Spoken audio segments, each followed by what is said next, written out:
this is WWE and ECW alumni, the Blue Meanie, and you're listening to PCW. The question is, are you ready? Let me talk to you. I will give you a show like you have never, ever seen before. Why? Because I can. What do you guys want to talk about? I am that damn good. I am the B-E-S-T.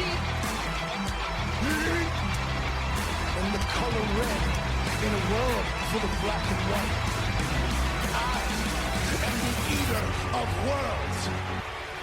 Yeah, if you're some man,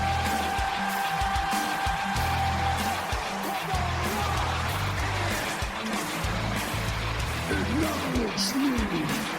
The champ is here. But to be the man, you gotta beat the man, and I'm saying, woo, right here. Hey, yo. The best there is, the best there was, and the best there ever will be.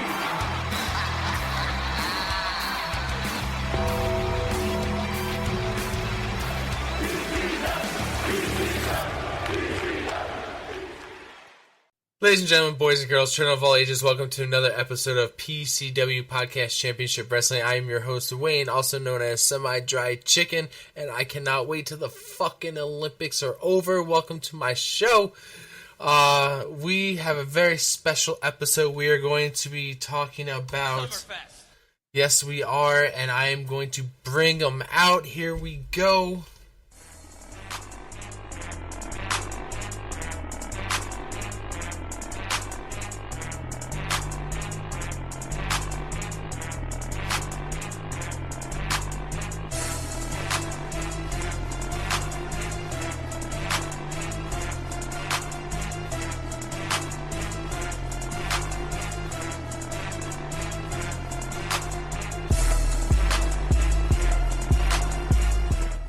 Stray, kind of like you love talking about the Olympics there off air.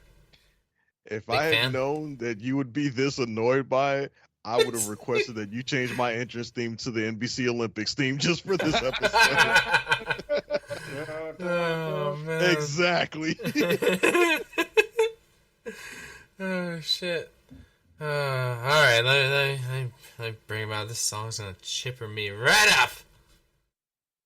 Say his name and he appears. Fuck yes! I believe in Joe Hendry. I do!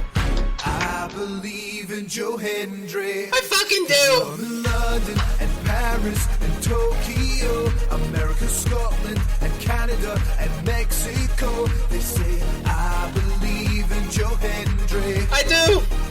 I believe in Joe Hendry.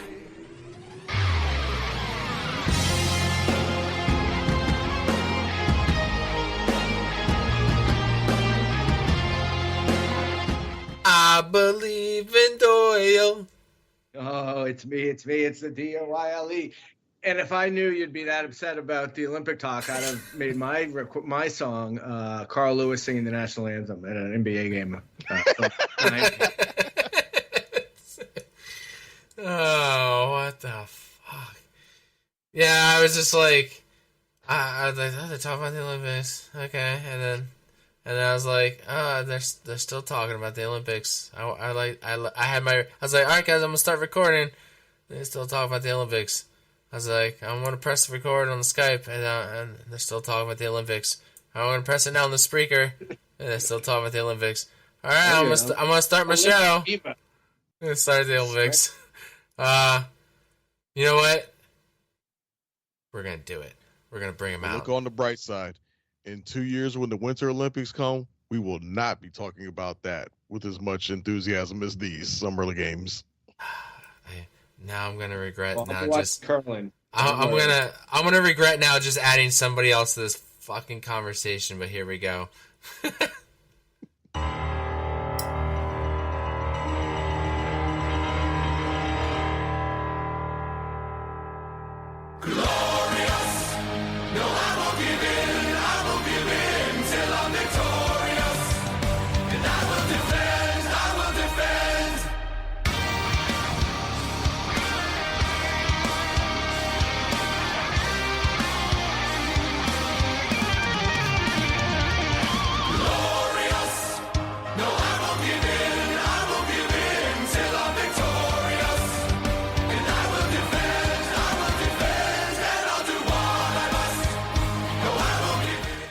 Davis. Welcome back to the show. Oh, yeah, brother. And I do want to use this time, though, to shout out one of my oldest friends and number one heel. Wait, is he in the at Olympics? Devotion Champion Wrestling. Oh, okay. Yeah. Andrew Sowell at Devotion Championship Wrestling.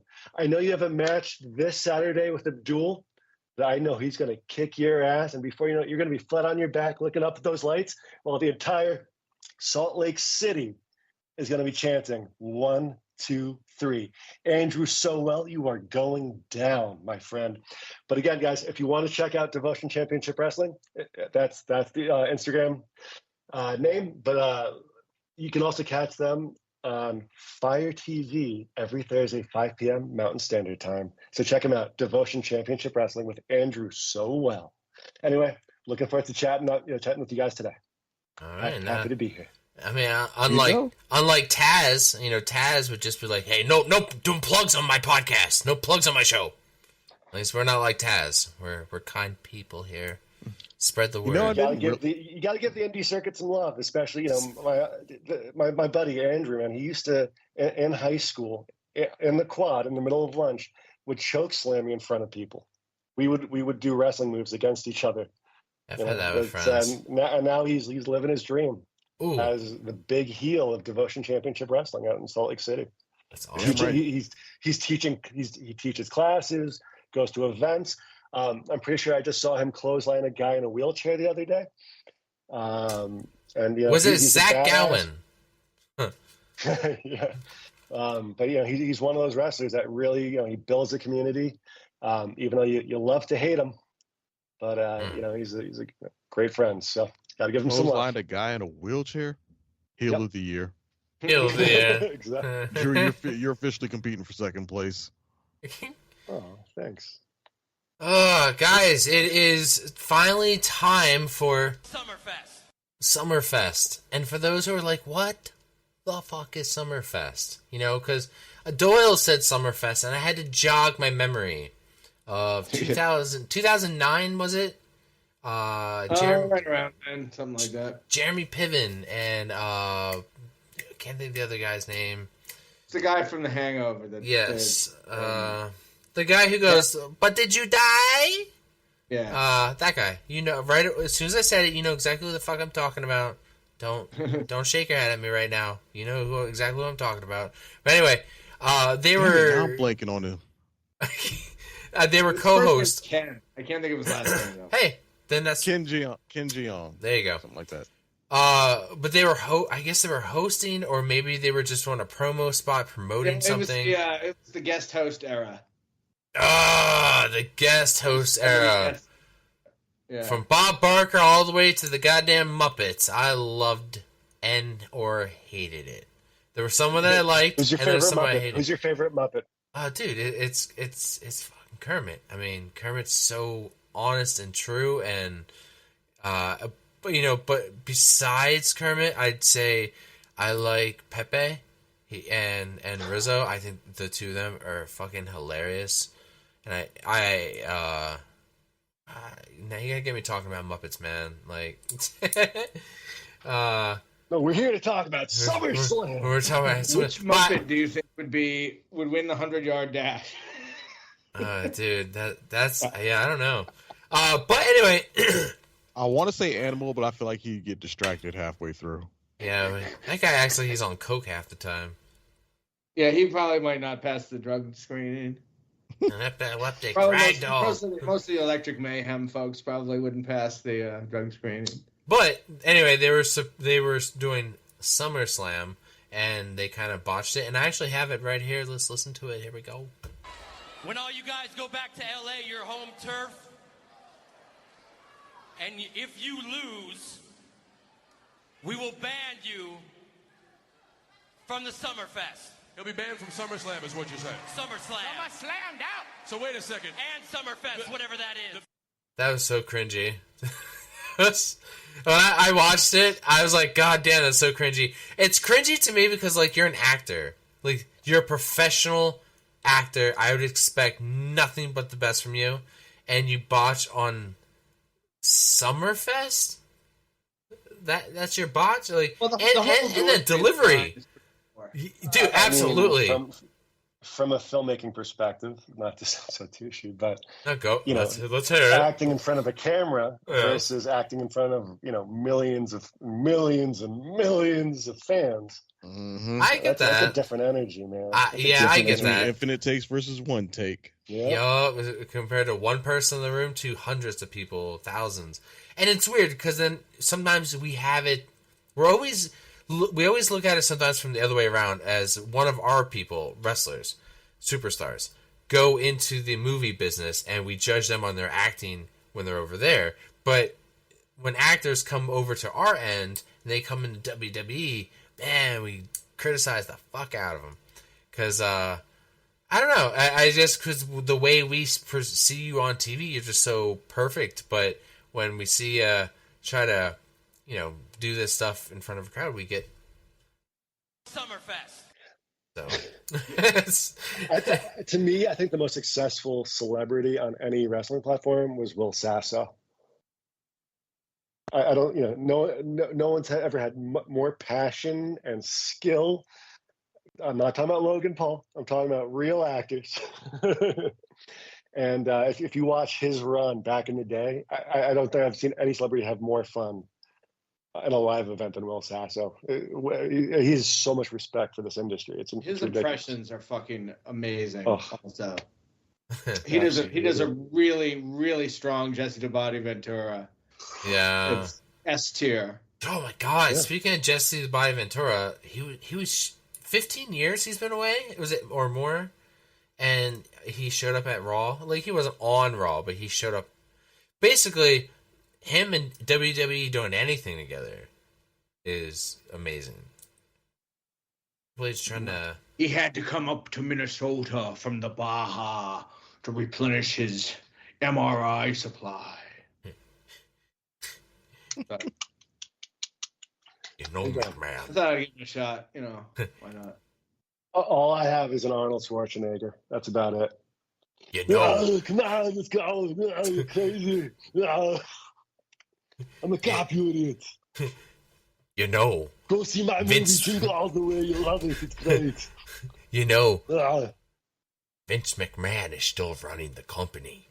It's a big conspiracy theory. Pretty much. That's good. That's a good. You know what? I got. Speaking of that, I got some news. So let me just roll the news bumper here, and I'm just gonna go off topic and just read some of these news things. We don't have to go into discussion. I'll mention them. Here we go. News team, assemble!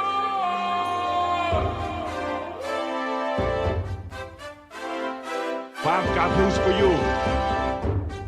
Well, I got news for you. Newsflash, asshole! Guess what, guys? Sasha Banks is single now. Or Mercedes Moné. Just filed for divorce today. She used to be married to somebody who works for WWE. He makes outfits and stuff. I guess he made costumer. Yeah. Made her outfits. So I was like, oh god, now who's gonna make her outfits? But I guess yeah. Well, I don't know that she it got me thinking about Ricochet and Samantha Irvin. Yeah, that's what it got me thinking about, because I want to know what Ricochet's next steps are, what his next big move is, and does that include Samantha Irvin? Because what she's done for this industry in the last couple of years, I mean, what a voice, And I like when I watch Raw, I look forward to her saying, like Chelsea Green, and not just all that wonderful stuff that she's so good at. But what comes first, WWE or her fiance? She better secure that damn bag. And if WWE's smart, they bet not let her go nowhere. Yeah.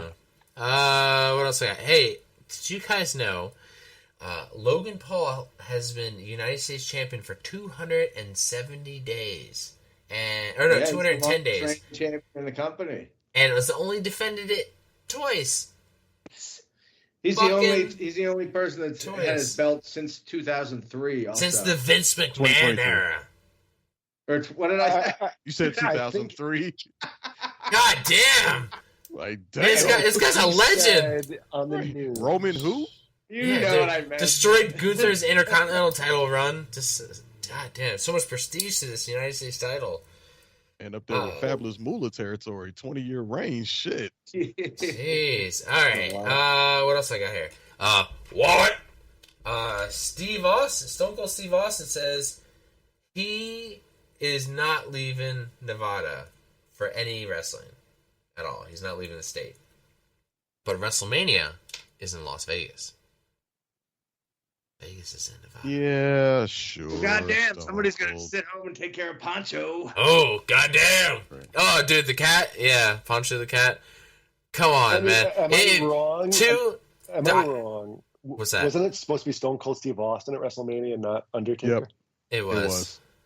And I think this it wasn't. I don't think it was money. I think it was story. He didn't feel like the story reason for him to be there, and I was like, yeah I kind of believe that too. He still got paid, even though he didn't appear. Supposedly, I think he said that recently on a podcast. Like they couldn't come to an agreement about something, but he wound up not showing up. But apparently, still got his money. Yeah, I saw somebody posted like 2 dream matches that we could possibly still get. It's like John Cena and Stone Cold, or CM Punk and Stone Cold.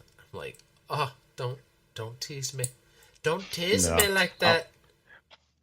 I highly doubt we'll get another Stone Cold match. I think he's more than content with. Yeah, he had to be drunk basically for the last one. Like, I need a beer every 30 seconds or I ain't wrestling. Like, that's how... Dude, like, that's seriously, like, the deal it looks like he made. He's like, I need a beer, like, every 30 seconds thrown at me. I need a boy with a cooler just following me around. He's just teetering on, like, crazy cat lady, though. He's right on the cusp of that. I know. If he's not careful enough. I think we talked about this in the Discord a little bit. Shane McMahon has been seen with Tony Khan, and some people who don't watch AEW is like, who the fuck is Tony Khan? Well, let me tell you this, marks. Tony Khan is the owner of AEW, and seeing Shane McMahon over there. I'm not saying that there's any intentions of Shane buying a company. It's just that now we have a McMahon trying to do business over in AEW. Now, is this something that maybe like they're monopolizing, like wrestling, it's like I obviously I don't think Shane and Stephanie have bad blood with each other, correct? I mean this is all just business at the end of the day, but do we really need another maybe McMahon? It's my time as a casual viewer, but every time I've seen Shane, it's always in quick bits. Like he's never been a part of something long form. Oh no, so, his quads won't allow it. Snoop Dogg saving the day. You know, so it's hard to understand what his intentions are, because does he have the money to buy him out? Probably not. Is this to spite the McMahon name? Perhaps. Or is there like, is he, an inside man? Is he a mole? Who knows? I think that's a little too comical and, too film driven, but it will, maybe he just wants to be a producer on the show. Yeah. I mean, because, he got pushed out.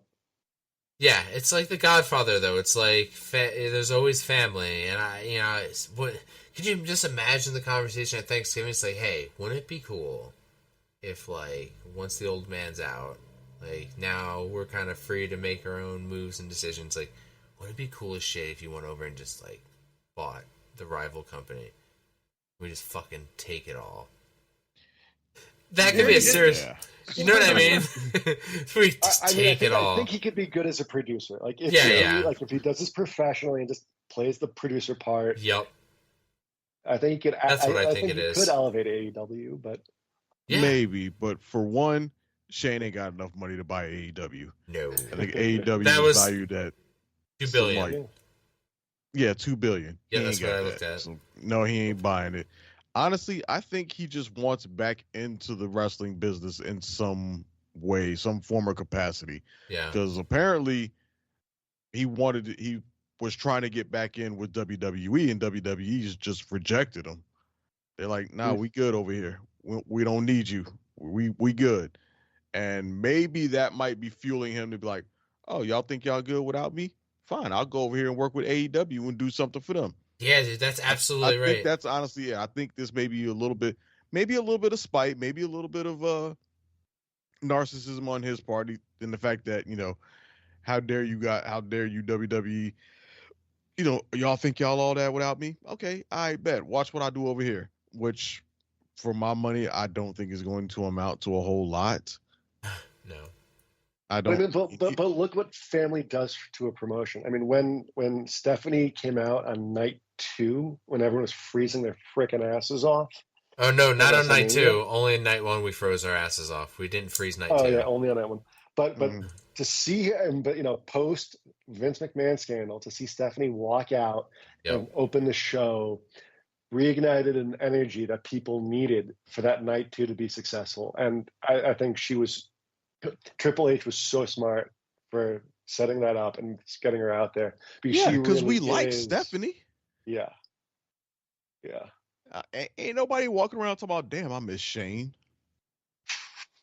We actually miss Steph. We like her. Oh, dude, maybe Doyle, man. I think Doyle's probably in the kitchen shuffling around in his socks. Here comes the money. Here it comes. Right. Like Shane, if Shane were to show up on AEW, it would make some headlines, obviously, because it's a McMahon, and that's probably it. He might get a few headlines from when he shows up, and then whatever he does from there, he may get talked into working some crazy match. Yeah, I mean, what are they going to throw him off the roof of Wembley? Exactly. Something like right. He's going to do some crazy hardcore match, maybe survive it or get injured at the beginning of it, and then that'll be it. And then the table, I think. Yeah. I think he's going to be a passing fad, like Adam Copeland. I think they're going to use him, and then people are going to forget about him. I think that's exactly. I don't see it being any type of long-term thing because, quite frankly, AEW hasn't shown the ability to do long-term storytelling. Yeah, they pretty much hot shot book the shit out of it. everything. Go for the instant pop. Go for the quick, the quick fix. The here and the now. To generate some headlines for a moment, and then the moment passes, and then that's it. And then they just jump to the next thing. And they'll do the same thing with, and my guess is they'll probably do the same thing with McMahon. They'll get him in, he'll be hot and interesting up until their next pay-per-view, and then that's probably it. Yeah, I agree. Yeah. That's all I got for news for right now. Doyle, do you want to take this segment and give us some fun facts, or I know you got something. I know you got a notebook of something. You want me to take us to Cleveland? Yeah, as long as there's no steamer involved, go for it. Oh, Jesus Christ! Oh shit! Back to Cleveland for the 37th Summerslam. That's crazy. Yeah. Second time to Cleveland. SummerSlam '96 was in Cleveland.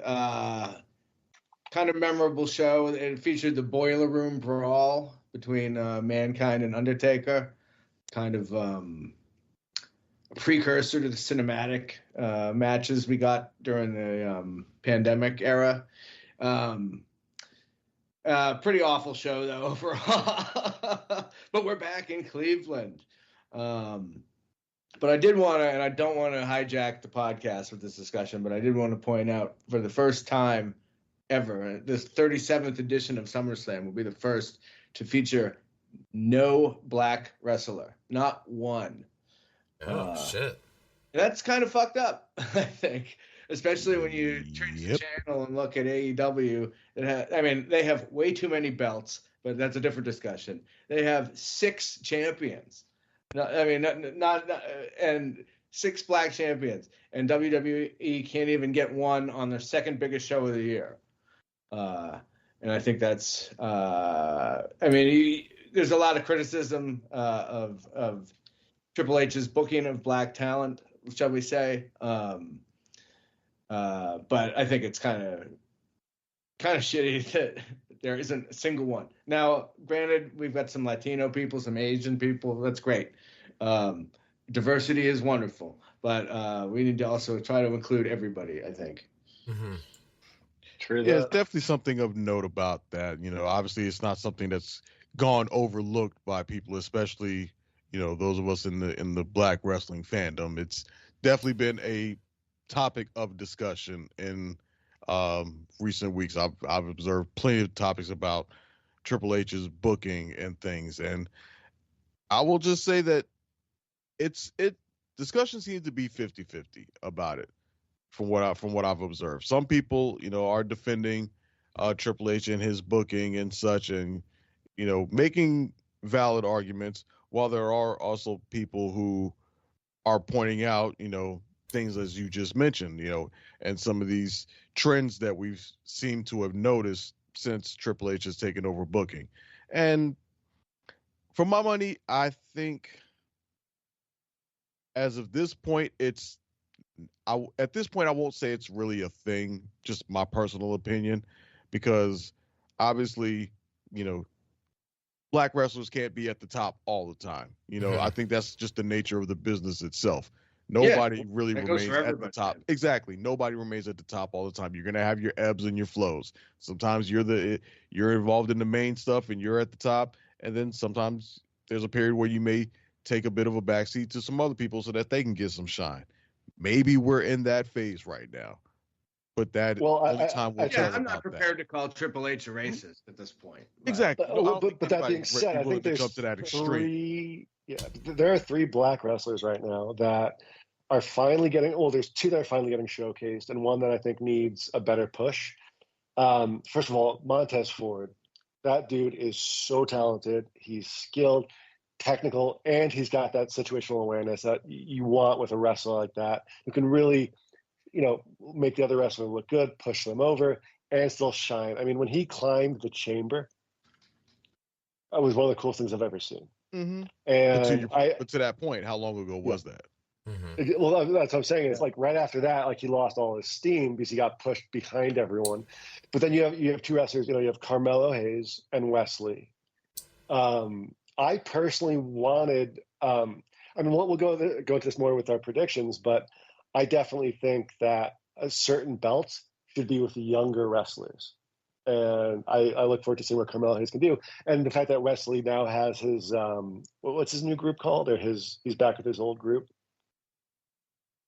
Wesley. Yeah, what are they called? The Rascals. The Rascals. Yeah, because I just saw they recently reformed. Yeah. But I think there's definitely some there's some great African American wrestlers that are getting the opportunities. They just need bigger pushes. So it's there. I just we just need some older wrestlers to get injured or something. But we'll talk about that in a bit. Now, how do you guys feel about? I think it starts at 6:00. Is that right, or is that the normal 7 Too many o'clock? commercials. It's just like I know this is the new WrestleMania, and I know we're going to be getting this in a 2-part episode. So this is going to be this. I think this year is going to be the last one, right? That we get it in one I think day. 2026. Oh yeah, okay. So we got It's one the first more year. Minnesota. No, no. Raw and PLEs are going to Netflix January 1st, 2025. That's what I read. Well, I meant like SummerSlam's going to be a 2-night event. Oh, got you. Yeah. So like this one's going to be definitely a lot longer than they're going to make those 2-night events shorter. Because this time we have like 7 matches, and normally we have 5. We've normally had a consistent 5. This is this SummerSlam. is the second biggest show of the year. Yeah, exactly. Boom, so 2 more matches. Wow. I hope, yeah. But you know what though? I'm looking at the card, and I like for once we have a lot of championship titles on the line. We have just one match that there's no gold involved, and to me, it's my most anticipated match, and there's no title involved in it at all. So let me ask you guys something from your experience. This is me wanting to learn more. Yeah. From your experience, from the history of SummerSlams, is SummerSlam typically used as a, let's kind of let the story build, and we'll save something bigger for the next event? Is SummerSlam typically used to like really go all out? Like, how is SummerSlam typically utilized For the SummerSlam last is couple years, it's been mostly about returns. There's been a big return the last couple SummerSlams. I think a couple years ago it was Bailey forming Damage Control. I think we might speculate on who it might be this year. Yeah, we had Becky Lynch a few years ago make her big return. Yeah, it has been a lot about returns, but it's also they've kind of built up SummerSlam to this point to be basically the second biggest show of the year. So like how we have a lot of storylines that start maybe towards the end of the year and through the Rumble that build up to WrestleMania.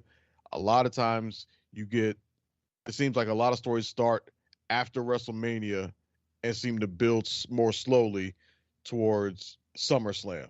And then SummerSlam a lot of times tends to be a bit of a culmination of some stories that have been built up starting after WrestleMania or not too far after there and build up over a couple of months. And then after that, we kind of enter the fall. So what? And then obviously, things go from there.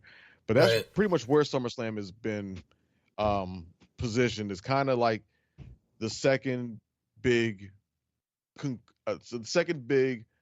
finishing point for a lot of storylines. Yeah. Yeah, I agree, Dre. And sometimes SummerSlam somewhat sets the table in some cases, not always, but in some cases, towards WrestleMania in terms of some storylines. Like if you think back to I just mentioned Becky Lynch's return at SummerSlam a few years ago, where she beat Bianca Belair for the SmackDown Women's title in 20-something seconds. Oh, that yeah. was the beginning. You didn't like that episode. Was the beginning of her story, of Bianca's storyline towards coming back at WrestleMania the following year and regaining her title. So, there's also that as well. Yeah, I agree with you, Dre. Like, it kind of wraps up like all these big storylines we had at WrestleMania, all these new champions that were crowned at WrestleMania. Sometimes we get, I like to say, quote unquote, seasonal champions, where it's like, okay, like the summer of Kofi Kingston, that kind of ended at SummerSlam. There's a lot of title runs that Daniel Bryan won. I remember a big thing happened at WrestleMania, and then it ended at SummerSlam. Then it's kind of sets up like another long-term feud or story, I think, going into maybe Survivor Series down the road. But I always saw like SummerSlam as an indefinite wrap-up of 90% of all the WrestleMania stories, the WrestleMania newer champions. I feel like now we're going to get all new champions. And going into this pay-per-view, when I'm looking at this card, I feel like we're going to agree on a lot of title changes tonight.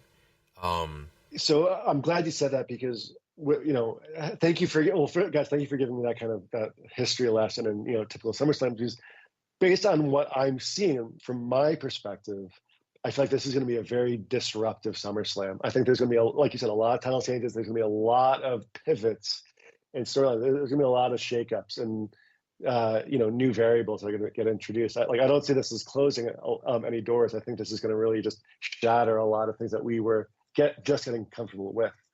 So I'm really excited. I'm really excited to talk about each one. Yeah.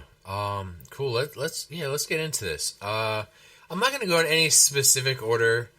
Because you know what? Even I don't believe whatever Wikipedia gives me, like, their answer to the order of matches here. Because there's just some here. I would just, for certain reasons, I would shuffle them on the board here. We're going to start with what they give me as number one. They give me Damian Priest, who's our World Heavyweight Champion, and he's going against Gunther. Now, we know Gunther has been running havoc ever since he got to the main roster. Ever since he got his fingers on the Intercontinental title, he became the longest running IC champ in history. And then he lost against Sami Zayn at WrestleMania. Now, he hasn't lost since. And I think that's pretty cool because he was here sporadically. And I know I don't think he's dealing with any, or he was dealing with any kind of injuries. But it was more of a less was more because we didn't see Gunther for a while.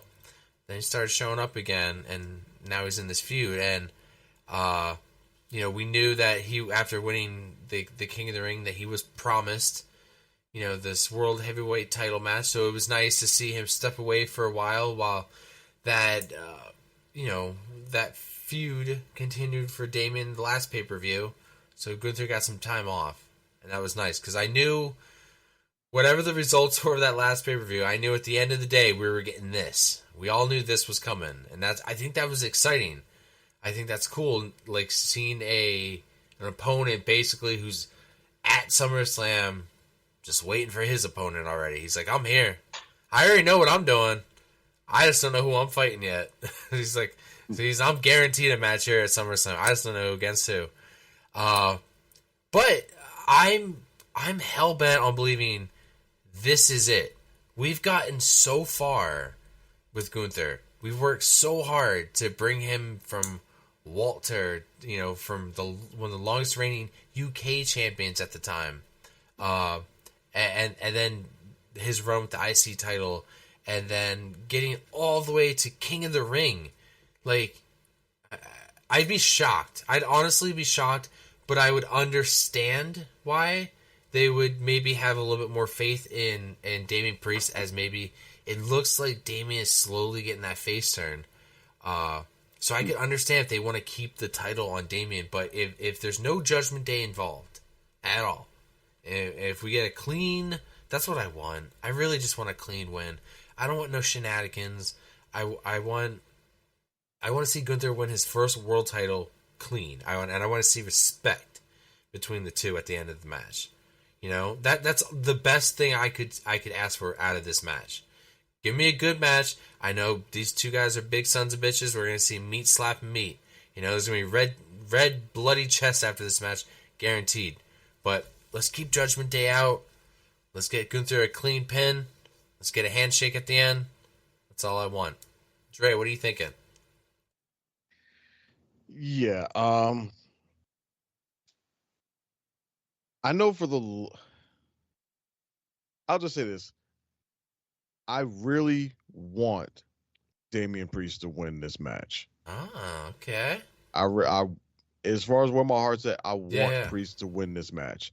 It's the storyline that they've been building up for the last few weeks of, Gunther being the arrogant guy with, all the things handed to him, and, the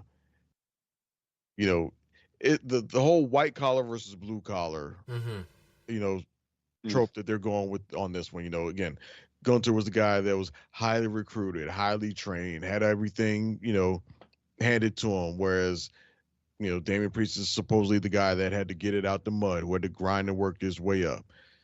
It almost makes you want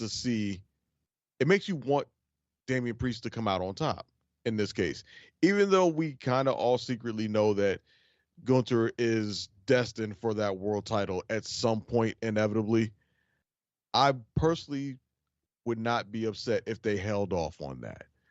Let Priest get this win here at SummerSlam, and then maybe Gunther gets a rematch at the next PLE or something like that, and then he takes the title. I'd be totally fine with that. But for SummerSlam, I want Priest to get the win. I'm just not 100% certain that that's going to happen. I think they're still going to go the regular route that they've probably already been on for a few months now, and have Gunther win the title, which I think is going to be disappointing, in my opinion. Before, again, up to a couple of weeks ago, we were probably all solidly convinced that, Gunther's winning the SummerSlam. There's nothing to it. But the way they've told the storyline in the last couple of weeks, I think has changed some people's thoughts or feelings going into this match. I think Damian Priest has a lot more people in his corner now than was the case a month ago. So my heart is with Damian Priest in this match, and I do really want him to win. But if I had to put money on it, I'm probably going to put money still on Gunther. Doyle, does he feel the same way? Well, yeah. I mean, look, it's a battle of two guys that used to be fat, right? Yeah, it was. Sorry. This is Wow. Sorry. You're true. It's true though. It is. It's a weird one. They've come a long way, dude. They've come a long way. They have. It's weird when you see old footage of Walter. Right? Yeah. Anyway, yeah, I mean, at first this match was only happening because it had to, right? Because Gunther won King of the Ring, gets a title shot at SummerSlam, and Priest is a champion. So there was really no natural feud, you know. And they're both heels, although, you know, Priest is taking the express train to babyface town, I think. And credit where credit is due, and I think you both, you know, said as much. I think they've done a pretty good job, you know, making this a personal thing, rather than just a match that has to happen. You know, the upper class versus the working class, whatever. You know, it's a wrestling tale as old as time. And to Priest's credit, you know, he's made it look like he belongs in the ring with Gunther. You know, but Gunther feels inevitable. You know, like some other bad guy once said. You know, I think he's only lost 3 times, right? They've mentioned that a couple times on TV. He's the longest reigning, whatever, NXT European, whatever the hell that championship was, longest reigning IC champion. I think he's been a champion of some kind for like 75% of the time he's been in the company. And you get bashed at Berlin next, you know, on the horizon. Gunther is, of course, Austrian. Wouldn't be the first time an Austrian was mistaken for a German.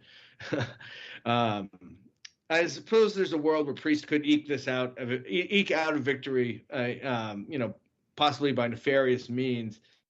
In which case, Gunther's win would come in Berlin, I think, the next pay-per-view. But I'm not sure it makes a lot of sense for a guy that's rounding third, heading for home, you know, to babyface town, should be winning a match by nefarious means. You know, it doesn't really go with babyfaceness. However, you know, Priest always says he wants to go it alone. He doesn't want anyone to interfere. And of course, they always end up interfering anyway. And, you know, this may just contribute to the growing cracks within Judgment Day. So everything, says Gunther, right? And I'm kind of surprised. I thought I was going to be contrarian picking Damian Priest here just as a swerve. But it really came down to the order I wrote these out in. I already had 3 title changes, and I was like, okay, that's it. I'm cutting it off at 3. So I'm picking Priest. But I think Gunther's going to eventually win the belt. All right, man. And last but not least, Drew. Come on, man. What are you thinking? All right, so I'm gonna keep this short and sweet. Priest needs the belt more than Gunther, and I say that only because I think the belt makes Priest a better wrestler. It's putting him more in the spotlight. He has to focus more. He has to improve more. He has to work on his promos. He has to work on the engagement with the audiences. You know, I think this is like it's a crash course in being a WWE superstar, and I think he's handling it well. Although where I get nervous is he has little botches here and there that make me really nervous. Like I don't know what to call it other than the rope slip ankle lock where he's hanging upside down. But the thing is, I give more credit to someone like Drew McIntyre for getting on his knees and basically doing a match from his knees to, you know, support Priest in that whatever that injury was at the time. And I think that other wrestlers are doing a great job of making Priest look like the person that he's becoming. A lot, I think, you know, as I mentioned at the top of the call, there's going to be, you know, a lot of pivots and shakeups. But I think of the Judgment Day, which I think is about to get split in 2, I think Priest is going to retain. Man, he'll get a shitload of respect, though, if he beats Gunther clean. Yes. Anybody who puts Gunther away, especially clean like that, mad respect. Yeah, sure, definitely. If he manages to somehow beat Gunther clean, that'll elevate Damian to a lot of respect from us. Yeah, that'll definitely elevate him on a different level. Especially if they can do it in a way that doesn't hurt Gunther, that doesn't, you know, destroy Gunther's aura of near invincibility. Mm-hmm. And Gunther's gonna have to lose matches here and there. Yeah. He can't be undefeated or rarely defeat. He has to lose every now and then. Right. And at some point, he needs to have not just lose every now and then. He probably would benefit from a losing streak at some point in his career. He definitely can't be the guy who spends his whole career, constantly winning and almost never losing, because at some point that's going to get boring. And at some point his character will become uninteresting. Yeah, Asuka's character got that. She was undefeated for the longest time, and then she lost to Charlotte Flair, and then she basically went on like a year streak of just losing every match. But, it didn't, I don't think it affected her career at all. I mean, yeah, sometimes it's... I want Charlotte back. I want Charlotte back. When's she coming back? I know, me too. All right, let's move on. Bayley is going in as the WWE Women's Champion versus Nia Jax. I think this is an obvious one. I don't think Bayley's really... I feel like she's not really doing much with this title. She's kind of... I think out of all the people who have the titles right now, hers is the most lackluster for me. Especially this title run. I was happy when she got it, but now what? And Nia Jax is unfortunately she's got momentum, and she got Queen of the Ring. I mean, that's momentum enough. But I think we're gonna get a heel Nia Jax run with this title for a bit, until maybe a returning star takes it off of her, or maybe we got Tiffany Stratton now that she's walking around with her. It'd be interesting to see the champ and the briefcase all together again. You think Tiff's gonna run in with the briefcase? No. I think Tiff's gonna hang around for a while with the briefcase, just looming over Nia. I have it. We're friends, but I still got this briefcase. And I think it's gonna warm up. It's gonna be tempting over the next couple of weeks. Maybe now she'll do it, or she'll try to do it and Nia catches her, and then we'll eventually get that payoff of that cash in. But yeah, I think it's gonna start here, and I think Bayley is definitely gonna lose it. And I think Nia's gonna do it clean too. Dre. Yeah, I think Nia Jax does come out of this as champion. I'm not as down on Bayley's current run. I think as much as you are. I think she's had a good enough run. I mean, they haven't given her much compelling storylines to engage in since. I mean, obviously the biggest storyline was her with Damage Control. So since then, she's kind of just been on a bit of an appreciation tour a bit as champion, which, for a woman at her stage in her career, I think is totally fine. Bayley's at the point where she doesn't have to remain at the top of the roster. She's shown that she can work just as well, whether she's at the top as champion or just in the middle in the mix with everybody else. She's going to give you excellent work. She's going to shine regardless. So, but Nia Jax, ever since she's returned, in September of last year, she has really put in the work and shown that she is not the Nia Jax that people remember from her first time. She's not the one that people consider to be dangerous. She's not the one that people consider to be reckless in the ring or any of that. You haven't heard a single complaint about anything that she's done since she came back this time around. She is, vastly improved her performance and stepped her game up. And something like that deserves to be rewarded. Mm-hmm. I think the match itself is going to be great. I think they're going to absolutely put on a low-key banger of a match going at it. But ultimately, yeah, as far as from a storyline standpoint, where's the storyline in this lie?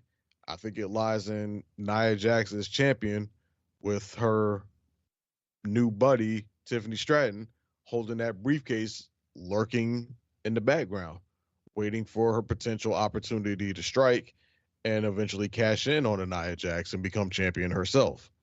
I think that's where the storyline's going and more likely what the outcome's going to be.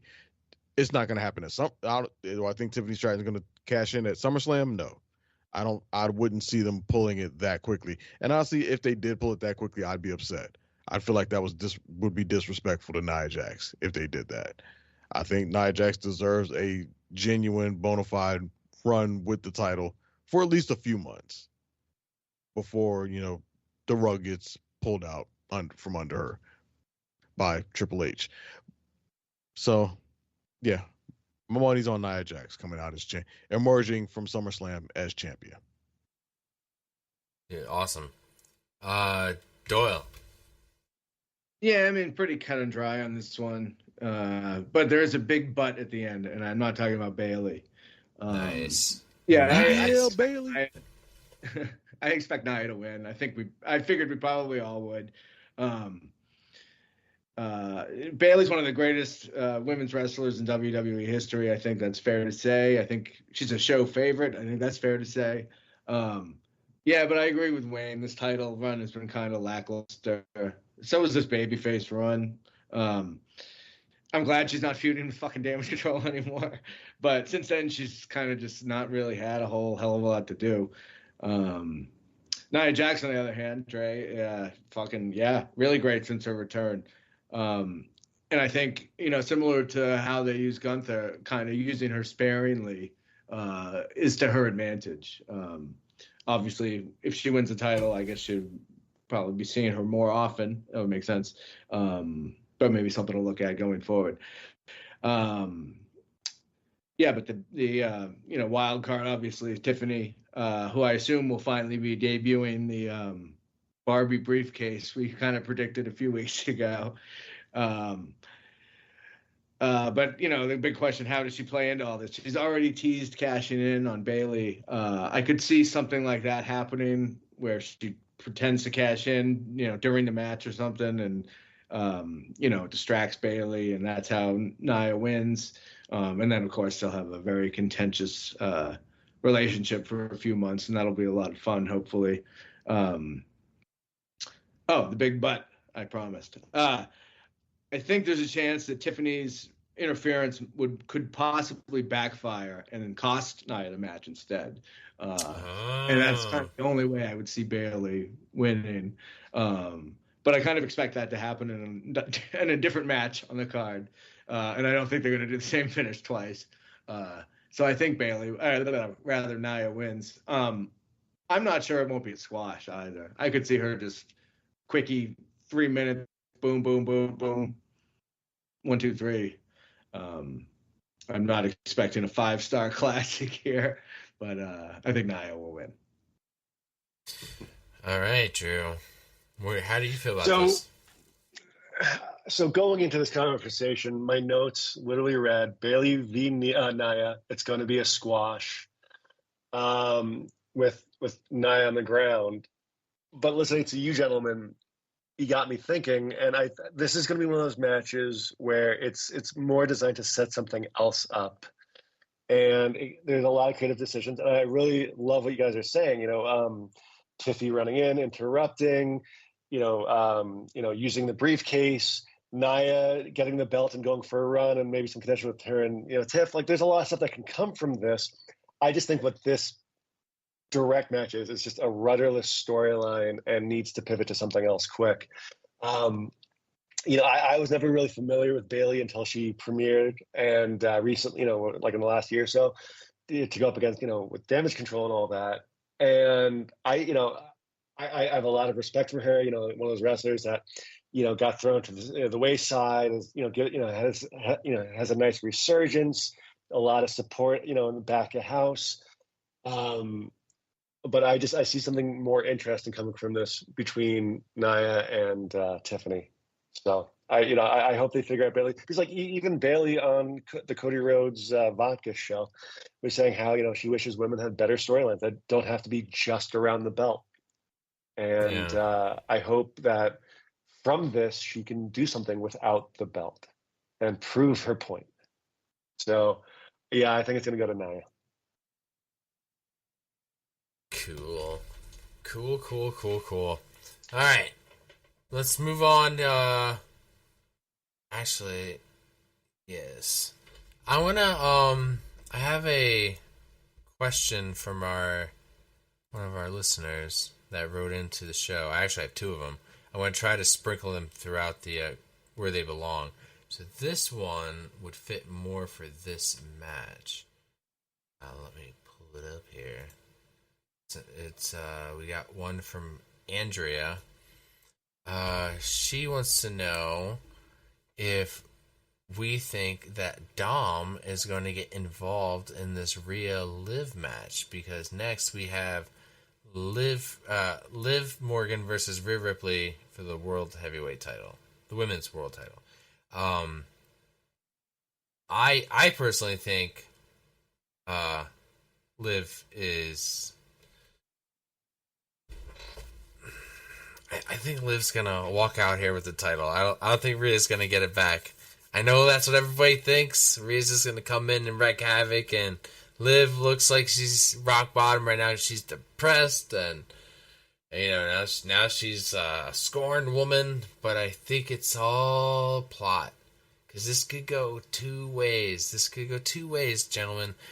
Liv and Dom could be playing Rhea the whole damn time, and that's what I think a lot of people are expecting for this twist. That's what I'm expecting, to be honest. That's the twist I'm expecting. Or Can I jump in on this? Jump in on it. Go ahead. I 100% agree. I think Liv is walking away with the title, but here's why. I don't think Rhea should get the title back this quickly after being gone for so long, because that basically means all the storyline that we've had up until now means nothing. And I need to see Rhea earn that title back, especially because Dom is going to interfere on Liv's behalf, in Liv's favor, and this is going to tear the Judgment Day apart. And this is going to be a redemption tour for Rhea, and whoever she's paired with from the Judgment Day. But I definitely see Finn, Dom, and Liv together. I see something with Finn going on too, because she wrecked the Judgment Day's playhouse, and allegedly, yeah. yes, allegedly. But the Finn Balor pictures were not ruined; they weren't scratched out of nothing. All the Finn Balor things were okay. I thought that was a little odd, but these are little things they could have been sprinkling, like, oh, whatever happened to the hotel key? Like, we have all these. I'm sure they'll play back, and this whole time, maybe it's Finn and JD McDonough, and they're all playing. They're playing Damian and Rhea and Dom. Like, you lost focus of what was important. I feel like there's a civil war coming between Judgment Day and having Carlito and Liv Morgan in it. It's just more people in it involved in this, and I think we're gonna have a face group of Rhea and Damian Priest. And I know with Dre we talked about this. I'm not saying Dom's gonna be a face. I'm just saying that Dom being with Rhea satisfies the fans. We're still gonna boo the fuck out of him, but I think we would rather see him side with Rhea than go the other direction.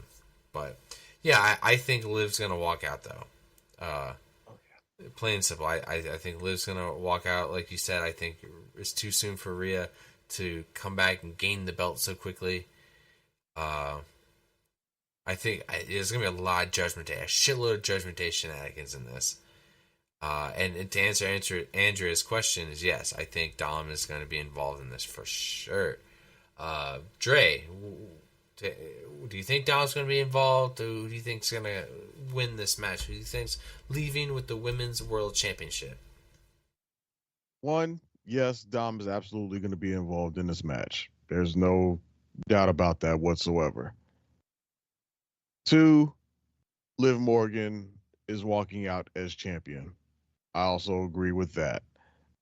for the reasons that were previously stated. Yes, I think it's too early to put the title back on Rhea. And yeah, if she just comes back and immediately gains her title back, then yes, you have kind of squandered months of storytelling build-up just for it to end like that. It doesn't leave any direction for it to go. And obviously, there's plenty of more story to be told here. So, and that only happens if Liv remains champion and Rhea is still in the chase to regain what she has lost. Now, that being said, for the longest time, I've put it out there that I believed Dom was going to turn on Rhea and side with Liv. And I thought that turn was going to be magnificent, especially after he cut the promo he did this last Monday on Raw, where he basically told Liv, I don't like you, I hate you, yada yada. I was like, oh, that double cross is going to be chef's kiss. Just mwah. But since then, I've kind of thought about it a bit. And while I still kind of sort of think they're leaning that way, I think you all have touched on it a bit. I think there is a slight window of opportunity for it to go another route, and that they could be swerving us completely in another direction, and that maybe Finn Balor is the one, in fact, who winds up showing up. Like maybe Dom shows up to, help Rhea or whatever. Mm-hmm. They maybe tease that perhaps he's going to double cross or something like that. But then maybe Finn Balor is the one who shows up. And he's the one who sides with Liv and helps Liv retain the title. And then perhaps we do end up in a thing where, Liv and Finn are a thing versus Rhea and Dom.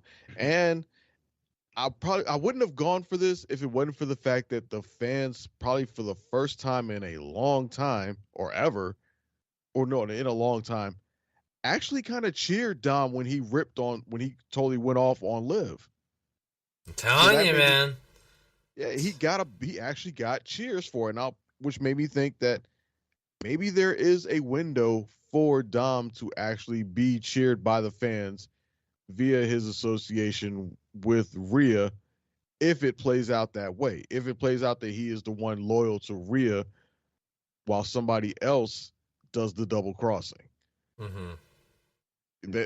That may be the possibility, and it'll be very interesting to see how it is. But either way, Liv's going to retain because somebody is going to betray Rhea. The big question, I think, is it going to be Dom or is it going to be Finn? Yeah. Doyle, do you feel the same way? Do you feel like there's going to be some betrayal? We've all kind of arrived on the same block, but in slightly different houses. Because I'm agreeing with most of kind of a conglomerate of what all of you have said. Mm-hmm. This feud has been really, really well done. And not unlike Drew, who we praised quite a bit, I think we ought to also give Liv a lot of credit for keeping a feud alive that couldn't go to the ring for an indeterminate amount of time. And that's no small task. Just going by the eyeball test, right? Liv Morgan has no fucking chance in the hell against Rhea Ripley, right? Right. But yeah, of course, the big question is Dom. What's going to happen with Dom? I really think the question is, will he deliberately help Liv Morgan, or will he accidentally, on purpose, help Liv Morgan? I'm leaning towards the latter. I think if I know anything about Triple H's booking style, I don't think at the end of this match we're going to know whose side Dom is on. As we go off the air, I think that's going to be a lingering question still going forward. And I'm not sure, you guys have all kind of said it, I'm not sure it'll show itself in this match, but going forward, that Finn Balor definitely has something to do with something, right? He's a snake in the grass. Remains to be seen what, though. I don't know. I'm not sure Finn gets involved in this match, but we might later find out that he was behind something the whole time, or he and Liv have been conspiring this whole time, or I'm not sure. I think it'll be a going mystery. Where Dom's head is really at, or what he thinks is going on. I think he's probably getting played too. But yeah, I think Liv's going to retain. But the feud will certainly continue, and ultimately, of course, Mommy will be on top. Sweet. Drew, how do you feel, buddy? Well, I mean, I already said my piece earlier, but Yeah. I believe I agree with Jordana Grace. She said this on Twitter. This should have been a custody for Dom Dom ladder match. Is what Yeah, this should right. have been. That's what I was hoping for. I think that would have been a great legacy callback. Obviously, there's a comedic element to it. But That was what I at was hoping. I think so. Yeah, I think it was. I think it was his own. Yeah, I think that was an incredible callback and just a nice comedic element to it. But yeah, I think Finn is the true manipulator. Dom Dom is too clumsy to figure this out. I do think Dom Dom will interfere, but I think Finn is the true instigator to break up the Judgment Day.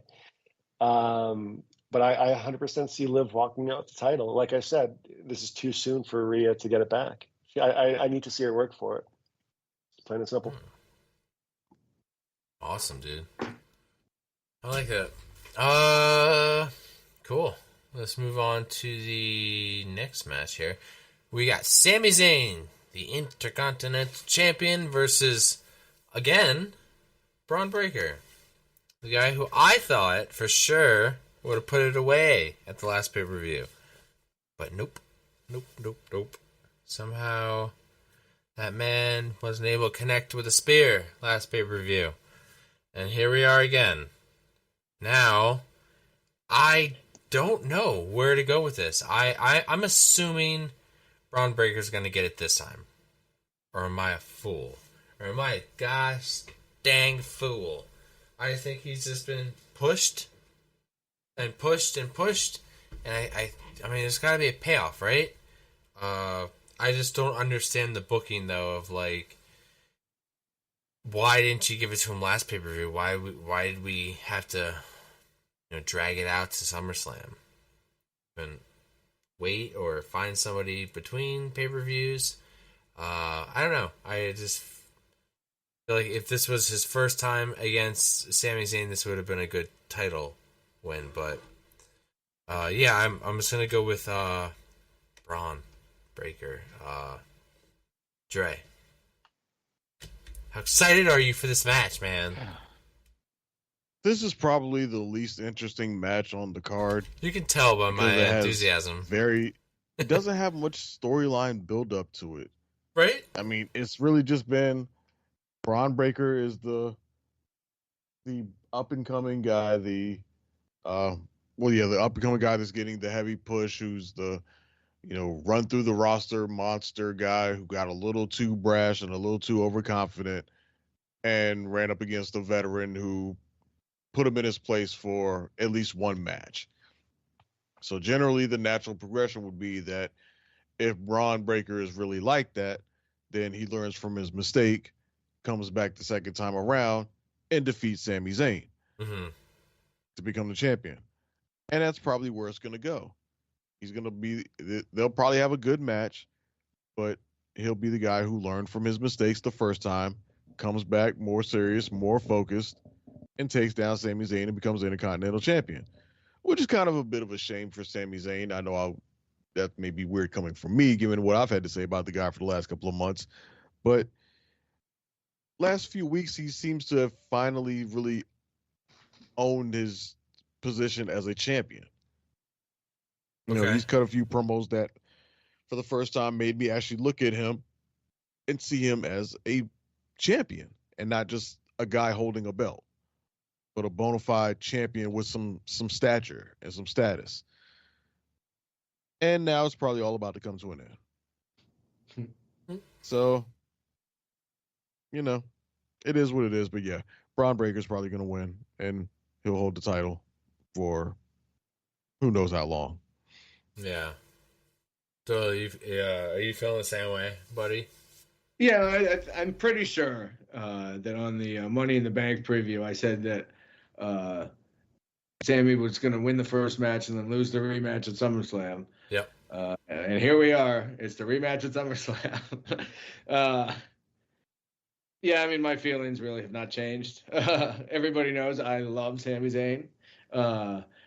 I think I made my feelings about Mr. Breaker pretty well known also. I seem to be in the minority, but, like I said about Gunther, he kind of also, Braun Breaker, I'm talking about, seems inevitable, right? And I think Sammy's credibility, it doesn't slip one iota if he loses this match to Braun Breaker. Right. And I think Braun Breaker's credibility will be substantially hurt if he loses again to Sami Zayn. But beyond that, Sammy and Jay are back in each other's orbit. I think they're probably both gearing up for the Bloodline Civil War that's coming. And I don't think the IC title needs to be into that mix at all. So probably best to get Sammy off of that, and we can get to family feuding, as they say. So yeah, I think Breaker takes it. All right, Drew, are you on the same page with all of us? Yes and no. I mean, well, yes, in Braun Breaker, but here's why.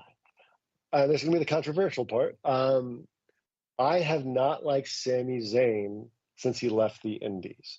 I am a huge fan of his work with young Kevin Owens, El Generico. I mean, if you're going to ask me, like, my Sami Zayn was El Generico? What? To me, one of the greatest moves in wrestling. I love any spike move, but the top rope brainbuster is one of my favorite wrestling moves in all of WWE history. That being said, I wanted Wee Man to scoop slam Sami Zayn and pin him. I was rooting for Johnny Knoxville and Wee Man, 100%. I don't like Sami Zayn's gimmick. The fans love him. He's got a great energy, but I think that energy is coming off of Jey Uso's fandom. It's not coming from Sami Zayn himself. I want Braun Breaker to win because I want this title to be with the younger generation. This match should have been Ilya Dragunov versus Sami Zayn, not Braun Breaker. I think that's the bigger feud. And I'd rather have seen this as a triple threat with like Carmelo Hayes as well. But between Braun, Ilya, and Carmelo Hayes, like I'm ready for. I've never liked this title with Sami Zayn. I'm glad he took it off of Gunther, but I don't think it should have gone to Sami Zayn. Yeah, I think we can all fucking agree on that. Talk your shit, King. Yeah. Yeah. All right, because we could talk about that shit forever. Next. I'm hoping I provided a different perspective, though, because, it's... Oh, yeah, dude, for sure. For sure. Somebody finally preaching the gospel on Sami Zayn around here. Now, a match I thought we should have had at WrestleMania, we're finally now getting at SummerSlam, Logan Paul, our United States champion, versus L.A. Knight. Yeah. Yeah. I mean, I think this is it. I think Logan Paul's done, man. I think he's not gonna be able to weasel his way out of this one. I feel like LA Knight's finally gonna get that W he deserves. He couldn't get himself in that King of the Ring tournament. Couldn't win the Rumble. He couldn't win the briefcase. He couldn't beat Roman Reigns. This man needs a W. And this is it. This is the W that he needs to stay elevated and becoming the United States champion that we deserve. Somebody who's going to defend it more than 2 times. I mean, come on. I'm all for LA Knight winning this. I don't see, unless we have another person of Logan Paul's of interest interfere again, I don't see why LA Knight be walking out with this title. Um, Dre, do you feel the same way? Yeah, they've milked pretty much all the celebrity, all the celebrity juice they could out of Logan Paul as U.S. champion. It's gone stale. It's gone boring. There's nothing else to do with it.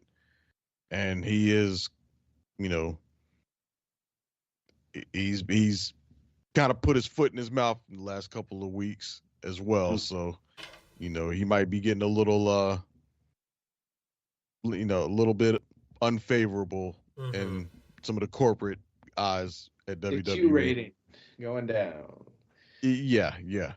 And also, like we've said, U.S. title has been defended only twice since he won it. That's beyond pathetic. And yeah, they need to start. If that belt's to have any type of credibility or status to it, it needs to start being actually seen and defended on television.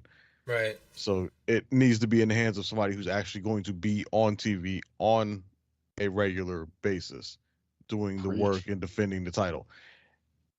And from LA Knight's perspective, now, as much as I mentioned, Logan Paul's celebrity status as champion has run its course. LA Knight's status as being the hot commodity. If he's to have any of that left to him, he damn well better freaking win this title. Yeah. Because if he, challenges this and then comes up short and loses, I mean, kiss all the momentum goodbye, or at least all his credibility. And now he's just the guy who just comes out there, talks crap, and gives catchphrases, but can't get the job done when it counts. Gets his ass whooped. Yeah, absolutely. Yeah, so he needs it for his own credibility. So, yeah, this will be the crowning achievement that we thought we were going to get at WrestleMania, but happens at SummerSlam is LA Knight finally as United States champion. Yeah, man. I think we've been booking this match since the minute Logan Paul won the title. I know. Talking about, LA Knight's going to beat him for it. I think we expected this back at WrestleMania, and now here we are, 2 defenses later, and how many months? With the longest reigning champion in the company. I mean, I've staunchly defended Logan Paul, the wrestler, on this very program many times. But we've gotten all we're going to get out of this. We've squeezed all the juice we're going to get out of this lemon. I don't know much about Logan Paul, the non-wrestler. I know he stepped in a little bit. But, he's been trading the fucking title with Patrick Mahomes. He's been taking it to interview pumpkin-headed dipshits that happen to be WWE Hall of Famers that will remain nameless. I think they were waiting for his idiot brother to fight Mike Tyson so he could come out holding that. And now that fight, I think, is off, right? It's time to get the title out of there.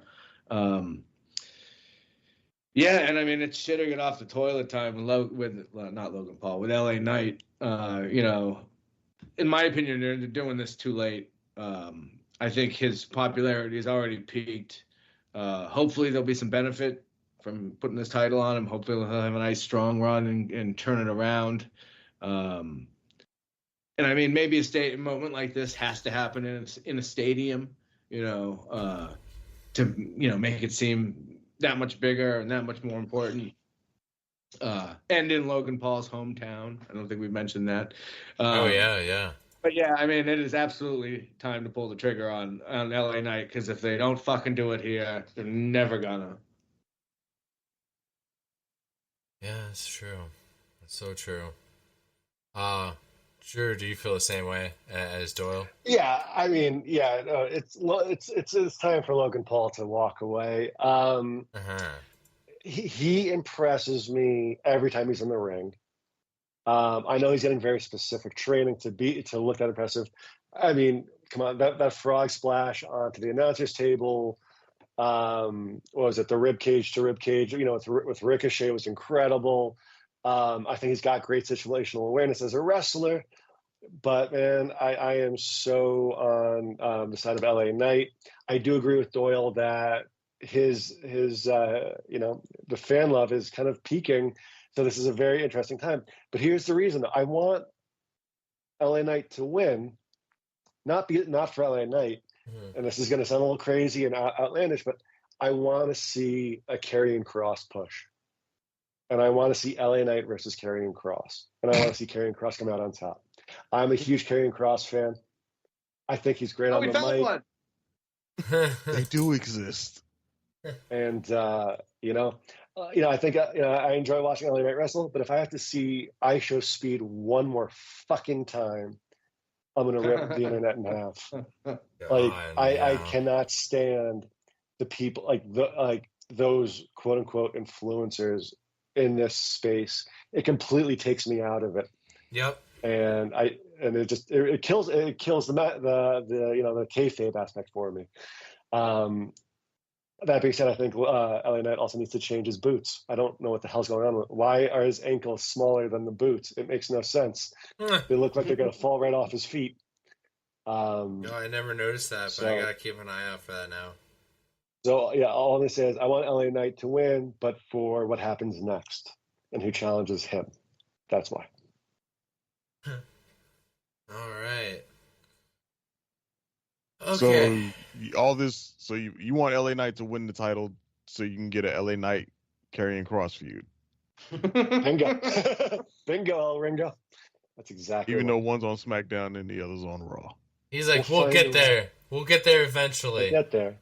I love LA Knight's aura, his energy. Logan has impressed me, but I agree with Doyle. Like it might be too late for Knight to hold on to it, but I think the fans are ready. I think the fans want. He was getting such reactions, and then they just didn't pull the trigger, and fans move on. Yep, exactly. Yes, sir. All right. We got 2 more matches left, guys. Surprisingly. 2 more matches. All right, I'm going to do this one first. We're going to do the CM Punk versus Drew McIntyre with Seth freaking Rollins as the special guest referee. Now, this is the only match on this card that has no title involved, but I said it before, it's the one I'm most anticipated for it. The one I think a lot of people are. Feud has been cooking since the Royal Rumble, and when Punk got injured, I thought this feud would have been dead in the water. But boy, oh boy, they found a way to keep this feud interesting, hot, and even with the tension between Seth Rollins and both of these guys, they found a way to put all 3 of these guys involved in the same match. But I was thinking, and Doyle, I don't know if you're thinking the same thing. 2 wrestlers in a match who hate each other, and we got a special guest referee who they also hate. We got 3 guys who hate each other. 1997 SummerSlam. Undertaker versus Bret Hart with Shawn Michaels as the guest referee. Doyle, are we going to get a finish like that? Because I think we'll probably get that exact same finish. It would not surprise me at all. I wouldn't be surprised because I like the fact if they dig back down into some old school storylines, and seeing really who kind of gets it and how it kind of ended. Was Bret went and spit in Shawn Michaels' face, and Shawn was holding a chair, and Shawn took, because Bret had the chair, Shawn took the chair from Bret, and then, somebody spit in your face, so he goes to swing, and it was such good timing that he hit, he ducked out of the way, and he hit the Undertaker, knocked him out. Bret Hart pulls him away from the rope. Smart just covers him, right? And Shawn's like, I gotta do my fucking job, because he does the 1, 2, and then there's that hesitation. It's like, fuck, 3. Like, he's gotta do it. And yeah, we could get the same play out. Here, it's just that who does what? Who plays what? Who's the guy who spits in whose face? Who's the guy that Seth takes out with a super kick or something? But I really want Punk to win this, right? That's in my heart. That's who I want to win this. But Drew is on a heel streak like none other in his career, and that guy has been screwed over multiple times by CM Punk. So I know it'd be so sweet for him to finally get his revenge on Punk. But yeah, maybe that's exactly how it's going to play out, Doyle. Like, maybe Punk's going to screw Drew over one more time with that finish, and Punk's going to walk out the winner. So I'm going to go with Punk. I mean, Punk does have a history of almost doing cover versions of wrestling matches. Yeah, especially good ones. Like doing 5-minute verbatim sequences. Yeah. Doyle, we're going to go out a little bit out of order for this one. Doyle, what do you think, man? Like, are you agreeing with me on this? Well, first of all, I think we've been saying it, but kudos to Drew for keeping this going, man. You're welcome. By the way, 3,848 days will be the amount of time since CM Punk's last televised one-on-one match in WWE. It was on January 20th, 2014. I got the year right this time. Over a decade ago. Does anyone know who he wrestled? His last match? Still active today. On the WWE roster? They are not on the WWE roster. Is it Dolph Ziggler? No. They're not on the WWE roster, but they're still active. Can I just say, I would love MVP. to see with the TNA crossovers we're getting right now. I would kill to see Nick Nemeth show up and get a belt in NXT. I think that'd be the funniest thing on this planet, and I think it's deserved because. Okay, well we'll just go on. It was Billy Gunn. Oh, Billy Gunn. Oh. Anyway. To your point, Drew, that would be funny, but I don't see WWE. I know. On a non-WWE person. Yeah, and they should send AJ to TNA probably too. Yeah. It's a whole nother discussion. The only non-title match on the card. It's crazy. We the last couple matches, rather pay-per-views, have been kind of short on title matches. Now we have a whole shit ton of them, and one match over a bracelet. Did we ever get a storyline answer to who made this bracelet? Did Punk make it? Did AJ make it? Did Larry make it? I think the person. No, I don't think they've given us a storyline on who made the bracelet. They just focused on the names on it and what it means to CM Punk. I mean, it's so stupid. I think the answer is probably some intern probably made it. Anyway. No, I think he got it from a fan. To be honest, I think it was a fan who gave it to him. Okay. Okay. But yeah, I mean, with Seth Rollins in the HBK from '97 role here. Yeah, I mean, it wouldn't surprise me at all if we get the exact finish we got, there. Whereas Punk finally gets Seth pissed off enough that he goes to kick somebody and he kicks Drew instead, and he has to count the victory for Punk. I think we're gonna get every version of these three for the next couple months, right? We're gonna get Seth and Punk and Seth and Drew and probably a triple threat match. I'd like to see maybe we haven't seen a Hell in the Cell for a while, so that might be something to look forward to out of these two. Maybe Bad Blood for a Hell in the Cell. Yeah. Might be kind of cool. But anyway, that's getting ahead of ourselves, I think. Yeah, I mean,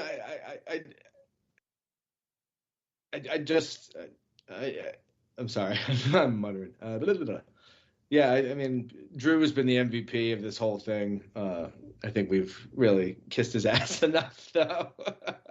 But yeah, I wouldn't be surprised if it was the exact same finish from SummerSlam '97. I think, I think Punk has to win his first match in over a decade, right?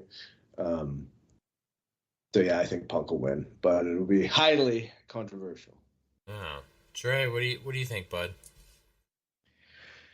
Yeah, I'll be honest. I had no idea where this match was going to go until you all said brought up the SummerSlam 97 thing, and now that seems very plausible and arguably even likely, given that we know how much Triple H and some of the guys over there are students of history and such, and this would be far enough removed that people won't remember it, but those hardcore, so it could feel like something fresh, but those hardcore fans who are Sure, I mean, it won't students of be history, exactly the same. I mean, right? Yeah, Drew's not not obviously going to like spit in carbon punk. copy, It's going to be something else. But. right? But it could be something similar to that, Yeah. where it could feel like something fresh, but again, the hardcore people, history buffs will be like, oh, that's the SummerSlam 97 finish all over again, but remixed or whatever for 2024 or however they want to spin it. We call those guys You fucking mark! yes. Right. So I mean it could definitely go that route. Right. And if we were to follow that line of thought, who's the person that would wind up getting screwed? I could see it being Drew. Punk coming back, he needs a good solid win under his belt because he ain't had too many. Well, he ain't had too many matches, period, since he came back. So he does need the credibility of a solid win. Drew has shown that he can take L's and be unaffected. And since Drew has kind of, even though he's been very douchey, he still feels like he's somewhat on the cusp of a babyface turn. It just takes, it just needs, a slight push one direction or the other, and he could just as easily be a babyface or a heel. He can very easily just go back and forth. And it could vary just depending on who his opponent is in the moment and how he could play it. So I could see, and Seth has had a long enough babyface run that he might be poised to flip back towards the heel route. And somehow you've got to get that going one way or the other, especially if you're building towards Punk and Seth at some point. And I'm pretty sure they kind of still want to maintain a bit of a heel face dynamic. I would love to see Seth turn heel again. Right, and that's and that's another interesting thing about all three of these guys is all three of them at any moment could go one way or the other. I know, I love it's it. It's just a matter of them deciding, okay, you're gonna go heel, you're gonna stay face, you're gonna yada yada whatever. Mm-hmm. But like we said, it could go either route.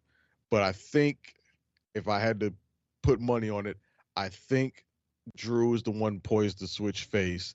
I think Seth is poised to go heel, and I think Punk will remain a bit of a face for now. So, following the storyline that y'all have presented, I think Seth ends up costing Drew again. Mm-hmm. And Punk gets the win. And then we get a hellified Drew-Seth feud moving forward, at least going into the fall. Refresh my memory, did the Shawn Michaels Undertaker Shawn screwing Undertaker, did that lead to the Hell in a Cell match? I believe so. I don't remember when the Hell because I remember he screwed him over at the Elimination Chamber. He climbed out the chamber and super kicked Taker, and he lost his world title. All right. And then I think that may have been the year that they did the Hell in a Cell, and no. Hell in a Cell, which originated in 1997. Oh, yeah. I forgot they were first introduced at Bad Blood, October 1997. So wouldn't have been too long after SummerSlam. Yeah. So it was 97. So I think it did eventually. Well, it might not directly led to it. Like obviously, like SummerSlam didn't follow up with Hell in a Cell. Okay. Yeah. But I think it did culminate in that. Mm-hmm. Maybe history repeats itself. Maybe. Yeah, although no, I mean we ain't had a good Hell in a Cell match in a while.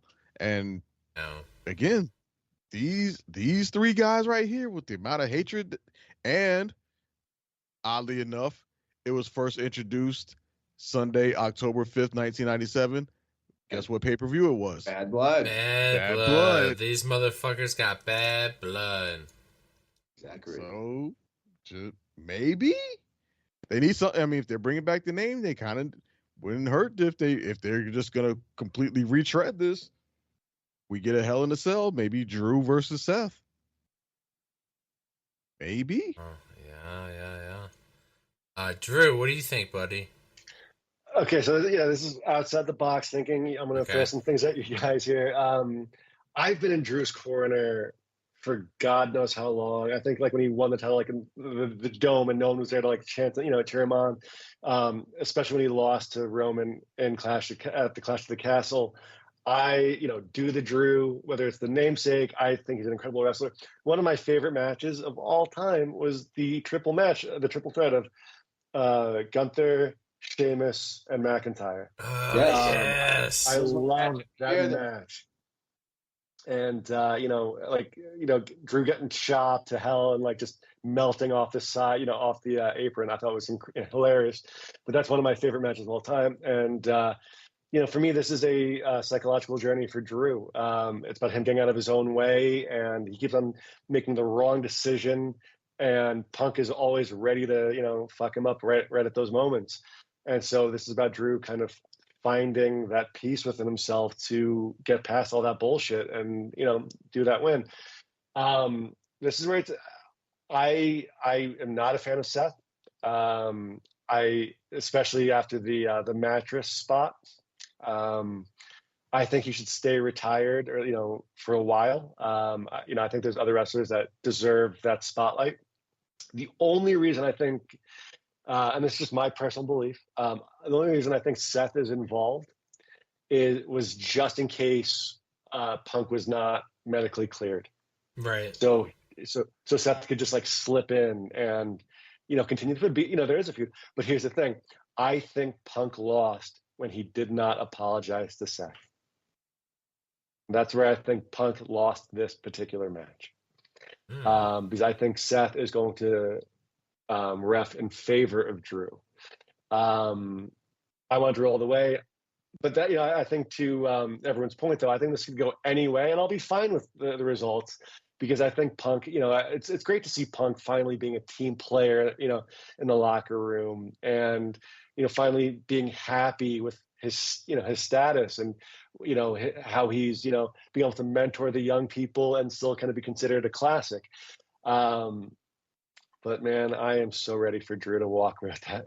There's no belt involved. I just want him to be of sound mind when he walks away from this match and, as the winner. That's what I want. Oh yeah. Dude, I'm so anticipating this match. Like, I'm so excited. Yeah. I'm anticipating nothing. Well, here's the but question: fucking what's excitement. what? I mean, I know we're going to talk about last, but what match is going to go last? I mean, I would argue that the match that's probably going to go last is not the hottest. Is the third hottest? I know. I expect it's going to be Cody and Solo because Roman's probably going to show up at the end of the match. I know. Sure. Yeah. But I mean, like, I think there's way more heat in the Liv Rhea match and in the Punk Drew match. Oh, I would definitely. love to see women. I would love to see women as a main event, though. I would. At Money in the Bank, the women's ladder match was the best match of that entire evening. Oh, absolutely. I think if we're talking audience investment, audience investment, then definitely the ones that that's obviously Drew and Seth and Punk, followed by Dom, Liv, and Rhea, and Cody and Bloodline a distant third. Like, let's be real. The only reason why people are interested in the Cody Bloodline thing is because they're waiting for Roman to come back. And that was pretty much drilled in this past Friday on SmackDown when we had what was it? The tag team turmoil thing where Jacob Fatu and Tama Tonga secured the number one contenders thing after having, once again screwing over Street Profits and shit. But, after they ran it, and then obviously they came out last and stuff. But there was like no investment in the actual tag team turmoil thing. The Street Profits were running this gauntlet. doing this thing, busting their asses, and the second the Bloodline came out, only thing the fans were chanting was Solo sucks and we want Roman. Right. Didn't give two shits about that tag team turmoil or tag team gauntlet thing anymore. That's where all the interest in this is still in just waiting to see Roman come back. So, I mean, and obviously nobody, we'll get to that. Well, I guess we might as well transition to it because I think we've said all we got to say about, the prior matches. So yeah, main event is, sorry, take it over right now. But main event is Cody Rhodes defending his WWE Championship against Solo Sikoa. And since I'm already rambling, I'm just going to go ahead and give my thoughts. Cody's going to win. Duh. Solo's going to lose. Obviously. There's going to be interference. Sure. Maybe somebody, the only interest is in who comes to help Cody fight off the bloodline. Is it returning Jimmy? Maybe. Is it Jay? He ain't doing shit else. Is it Sammy? He going to be lumped up from Braun, so not yet. Is it Roman? That's what everybody wants. You haven't said Randy yet. I'm surprised. Randy and KO ain't coming out. Them the motherfuckers they at the crib nursing their wounds. And honestly, I mean, they'll, if they happen to pop up at SummerSlam like, hey, we're back to fight, they'll get a decent pop. But that ain't what the people want. That ain't where the real interest is at. The real interest is in getting this bloodline civil war off the ground and up and running at some point. Till then, we're just treading water. So it's just a question of how long are we going to tread water until we finally start doing it. And if ever there's a point to kick this off, it's SummerSlam. So if I had to put money on it, I don't think Roman shows up during the match. I don't think Roman shows up till after. I think he's that going off the air, his music hits, and he shows up. And that's how we close out the show.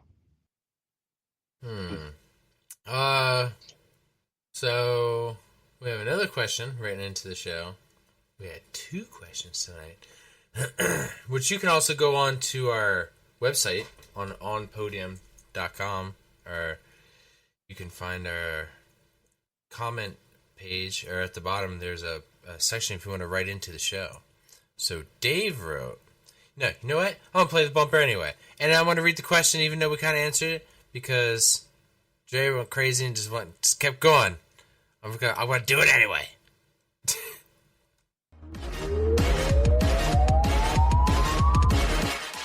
Would you like to answer a question right at this particular time? Would you like to do that? I want to ask you a bunch of questions, and I want to have them answered immediately. Can I ask a question, Macho Man? 4 questions. I'm sorry about that.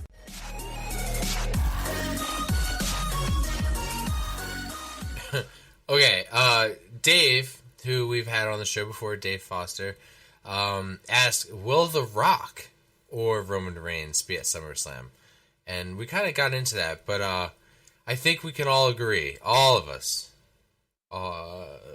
we can all agree Roman's going to be there, correct?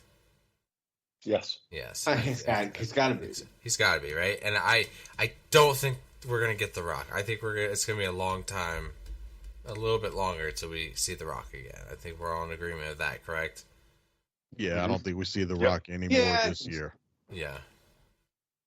Yeah. That's cooking. That's in the back burner. That's the Thanksgiving turkey. That's going to be a while. So yeah, Dave, we're all expecting Roman. Yeah, for sure, dude. Like that's just the.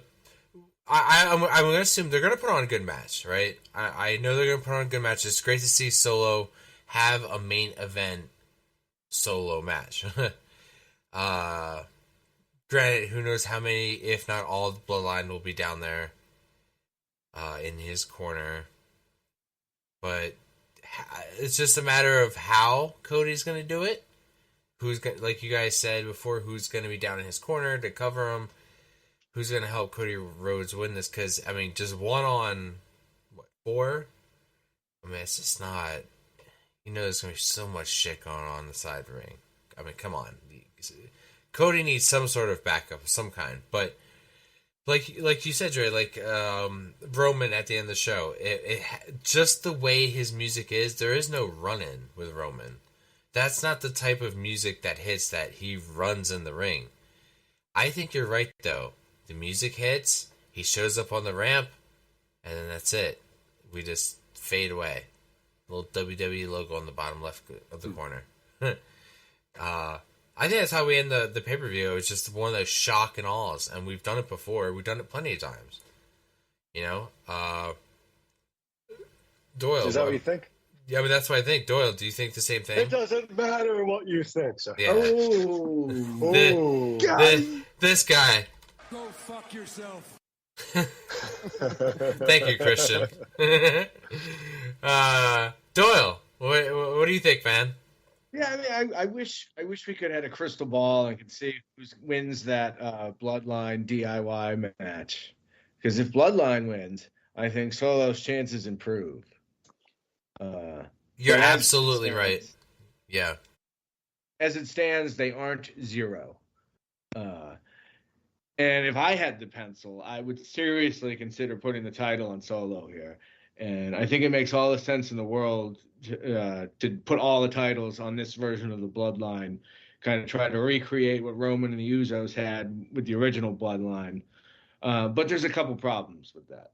The first problem is that the Bloodline Civil War might not need to involve titles. Kind of part of the Bloodline, the original Bloodline story anyway, was about title accumulation, but the Civil War maybe doesn't need to have that involved in it. Second problem, I do not think there's any sugarcoating it, but Solo Sikoa is not ready to be WWE champion. You know, since his introduction, one of the main objectives of the storyline seems to be to make Solo Sikoa a thing, right? He's the tribal heir, or he was. And I think a lot of people forget that. Like, it just hasn't happened, you know? It's kind of the opposite of what happened to Lashley, right? Lashley was kind of supposed to be the next Brock Lesnar, but Brock Lesnar never really left. Or never really left for a long period of time. Solo Sikoa was supposed to be like Jacob Fatu, but then they went and got Jacob Fatu, who is just better in every fucking conceivable way than Solo Sikoa is. He's much better at being Jacob Fatu than Solo Sikoa is. Third thing, Cody really hasn't had a signature moment with this title reign, which tells me there's more to go, more gas in the tank. You know, after all this build-up, chasing through two Rumbles and 2 Manias, you know, be the guy that finally beats Roman Reigns. And if he loses after 5 months without any kind of signature big feud or moment or whatever, it kind of seems like it's all for naught, doesn't it? 4, we've talked about bad blood a couple times coming up in October. Where is it? It's in Atlanta. And I just can't see Cody losing the title before then. You know, maybe at the earliest there. You know, I think we all probably expect Roman back, and it turns out we do. The only question is, when does he appear and how? You know, does he interrupt the match physically, or is it just like his music hits and Solo goes, oh my God, you know, and Cody can roll him up, you know, 1, 2, 3, you know, does he come out like Punk did at Survivor Series, you know, just at the end, his music hits, he comes out, end the program. So that'll be interesting going forward. I want to know if KO and Randy play a role. I think Dre brought them up. You know, just kind of, this is the biggest match, it's the biggest show of the year. And, you know, some of these people that aren't on the card, you can make a whole nother card of, you know, that would be just as good, I think. You know, Jey Uso isn't on this card. Finn's not on the card. Bianca isn't on the card. Sheamus isn't on the card. Shinsuke, Andrade, Strowman, Carlito, Gable, the fucking Wyatt dipshit, whatever the fuck that is. You know, Grayson Waller, no tag champions. You know, Naomi. You know, it goes on and on and on. So I wonder if they play a role. You know, they've certainly got beef with the Bloodline. You know, they're conspicuous in their absence. But I don't want every fucking Cody match to turn into WrestleMania 40. You know, that was fun, but we don't need to do it every time. You I know, agree with that. we don't need the Avengers showing up to save Cody every time. You know, at the end of the day, I think Cody will retain. I could see Solo winning the match, but by DQ or count out or something. But I think Cody retains. And I think like 100% chance we get a Roman Reigns sighting of some kind. Yeah, awesome. Yeah, it's gonna be exciting the way they shut that show down with Roman at the end.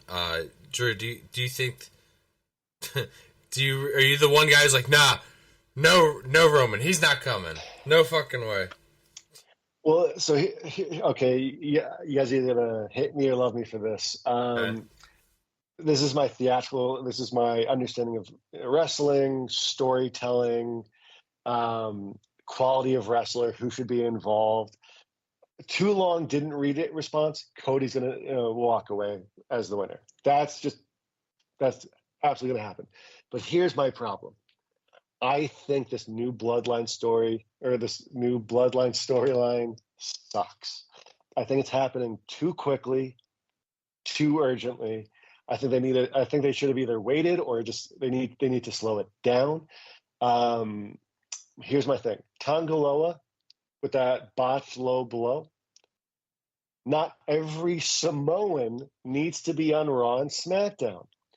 Build a bloodline. They could be on NXT as well. Build a following. Build this massive, family, and let them, run, all the different divisions and take over and fight people and build that energy, build that, that chaos and bloodline. Because they, all I've seen is The Rock just inviting people to show up, and all of a sudden they're main inventors. What the hell? I hate that. Whatchamacallit, Jacob Fatu is so much more over than Solo. And I'd rather see Jacob at the forefront of the bloodline. I don't think Solo has it. I think Jacob Fatu has it. Jacob Fatu, it just impresses me so much more in every aspect of wrestling. On that same token, Kevin Owens should never have been part of the storyline. It should have been Jey Uso. I agree with Rikishi. What the hell are they doing with his storyline? This dude has so much love from the fans, and they're doing nothing with him. Why isn't Jey Uso involved in this bloodline storyline, especially backing Cody up? So that, I think they went wrong with that right there. And then this is going to be my take on Cody. I think Cody's storylines are very mid right now. They're not that exciting. But here's the thing. I don't see Cody as the king of the ring. I see him as a circus carny ringleader. When he does the cartwheels, to taunt AJ and all those little moments. I see Cody Rhodes as like a carny trash ringleader, and this is his circus. But I want to see Cody's heel run. I want to see the Nightmare. I think he will crush it as a heel, and that's what I want. But I do. But I think we'll get there eventually. But that's a couple of years off, I think. But I mean, Cody's going to take it. But again, I think the storyline's happening way too quickly, way too soon, and the bloodline, especially Tongalo and the other guys, need to build up their actual skills first. Right. Because right now, this is such a mess, and I really don't care about this storyline. I really don't. Hey, at least we got Punk versus Drew, right? Yeah. Well, do the Drew. Hashtag do the Drew. I mean, I see your point. I get your point about why, Jay isn't backing up Cody, and it's for obvious reasons. They're saving Jay for when it's actual bloodline on bloodline. Plus, Jay's on Raw. Yeah, there's that. But yeah, so that's the thing. I think they're just rushing into it too quickly, and they could do a lot more if they really show how impactful the bloodline actually is across the entire roster. And they're not doing that. I don't understand why these guys are up front and center right away without even proving themselves. Because bloodline. It doesn't mean anything to me. I mean, Bloodline means nothing. Storyline. It means everything in terms of storyline. Because I mean, like, even though they themselves as individuals aren't the main eventers like Roman and Jay and them, the Bloodline itself is a main event storyline. So even if Solo has been in that main event scene by virtue of his brothers and Roman. So even if it's his new generation, you just don't. You're not going to just drop them back to the mid card just because they're the. That would be ridiculous, right? But I think they started them too high too quick. They should have started lower and worked their way up, and really built a presence for themselves. Yeah, but started lower where? It's like like I said, gone. like NXT, or doing their own matches. So you're gonna take you're gonna take the Bloodline from WrestleMania main event to NXT. I think they should have started. They didn't introduce Tiger until after WrestleMania. They should have started. I'm just talking about the Bloodline as a whole because it's still this, even though it's different members. It's still that. I guess I shouldn't be using the word. I guess I shouldn't be using the phrase Bloodline. I think the individual wrestlers that have been introduced recently were rushed to main event too quickly. I think they needed time to build and get heat from the fans through their own right. Because again, I see Solo and I see a bunch of guys standing around him, but they don't mean anything to me, except for Jacob Fatu. And I just think they did the story. It's like the same reason the DCU failed. They did the Justice League first. Marvel proved the formula works by introducing solo people first, building up their popularity, and then having them tag team, and then having them do the Avengers. By introducing the Justice League first, that entire universe completely shit the bed. That's what I think. I see the point that you're making, and I get where you're going at it with it. Right. My contention is just that I don't know that you could have done that, given that it was the Bloodline, unless you were like, because I think about from where we were at post Mania. Roman was gone; he was going on hiatus. Jimmy had just taken an L to his brother Jay in the most underwhelming match of the last 10 years. God, a 5-minute kick fest. It was so bad. Jay was drafted to Raw. So all you had left of Bloodline was Paul Heyman, Solo, and Jimmy. So if you had to do, the Bloodline name still meant something at that point in time. It still carried weight, even with Roman's absence. So you had to do something with the two members who remained. Apparently, Jimmy was injured and needed time off, so they had to write him off television. Which then leaves you with Solo. So do you just let the Bloodline just fizzle out as Solo's on SmackDown treading water while you build up? Well, he doesn't have to go after the heavy, like the Universal title. He could have gone after any other title. Like you're talking about now. I'm talking post WrestleMania. I'm talking the immediate following of WrestleMania itself.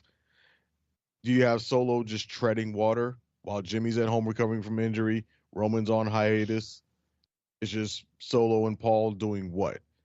While you've got all these other Samoans on NXT just wrecking shop. Maybe in some way there could have been a storyline there somehow, but you would have had to figure out what to do with Solo by himself on SmackDown. I mean, The Rock's daughter is the GM of NXT. That's a perfect place to introduce him. Like, hey, here's my family. That's for them on NXT, but you still have to answer the question of what do you do with Solo on SmackDown? Fire him and send him back to a different promotion. I don't like Solo. That's my own mission, guys. I know. Like at this point, I don't know how to fit Solo into a storyline. And what they're doing is really, it's like there's really no other options. Like they're doing exactly what they have to do. And I think that's the point I'm making. They didn't have much and too many other options as far as where to go. I see your point. Now, putting them in the title picture, admittedly a bit rushed to a certain extent. But and perhaps Solo isn't as charismatic as a Roman, and to a certain and to the people, and I'll just say this to the people who are just so high on Jacob Fatu and like, oh, he's got so much more than Solo and this, that, and the third. I ain't seen it yet. I'm gonna just be honest. I ain't seen it yet. Can he go in the ring? Yes, he can go in the ring. Yes, he can perform in the ring. But every time I see him outside of working in the ring, he's playing like some freaking rabid Neanderthal who knows 5 English words. I just know about him no selling Randy's DDT. Yeah. Typical Samoan. Yep. They've been doing that since the 80s. Strong in the head. Oh, so that is a common thing. Okay, I didn't realize that. Samoans have been no selling headshots since the 80s. That ain't new. Cool. I did not know. Cool. No shot. No shit. Okay. Yeah, that ain't nothing new. So I see that. Yeah, that's like an old trope that they got hard heads. Yeah, right? that is a never headbutt a Samoan. Yeah. Exactly. Yeah, that's a definite Samoan trope. Never hit them in the head. It doesn't work. That's great. Like that. So yeah, that doesn't mean anything. A gimmick's a gimmick. Yeah. Yeah, but outside of that, again, he walks around looking like he's still on chapter 1 of the English Rosetta Stone book. Like, and to me, that I have issue with that. If he's really supposed to be, all that in a bag of chips, the way people gas him up, let the man act like he got a brain on TV. Let him move around and talk and act like he has some intelligence about him instead of this weird look on his face all the time. I mean, they did that with Umaga in the past, where he always had that look on his face, and it worked for his character because he had a mouthpiece that talked for him, so he was able to play the primal savage type. Yeah, I was kind of surprised when Jacob Fatu started. I mean, he doesn't deliver soliloquies, but I was kind of surprised when he started talking right off the bat. Because remember, Solo was silent for months and months and months and months. Mm-hmm. And to me, Solo did the savage thing a little bit better because he was silent.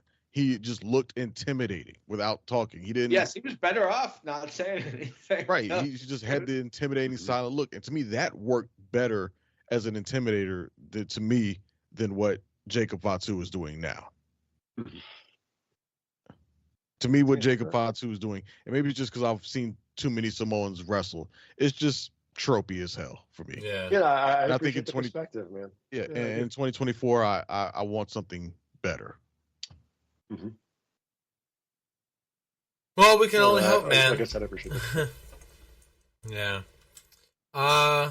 Drew, thanks for being on the show, man. Guys, thank you for having me, man. This has been a blast. The best. Jumping on a podcast with people I've never met, and just having a mutual love for wrestling. It's what an honor, and getting to speak our minds. And I'm glad that we all have very different opinions. They're different, even if we have the same outcome, we all have a different reason. And I think that's really nice to see. Guys, just thank you for giving me the opportunity to speak my mind and wax fantastic about things we love. Yeah. And thanks for joining us, man. Come back anytime. Yeah, and I think like having people on the podcast who are all on the same page on something, I feel like it's kind of boring. Where it's like, yeah, we all like Rey Mysterio. All right. I like the controversy. I have high hopes in Braun Breaker. Obviously, Doyle sees otherwise. So I think it's funny.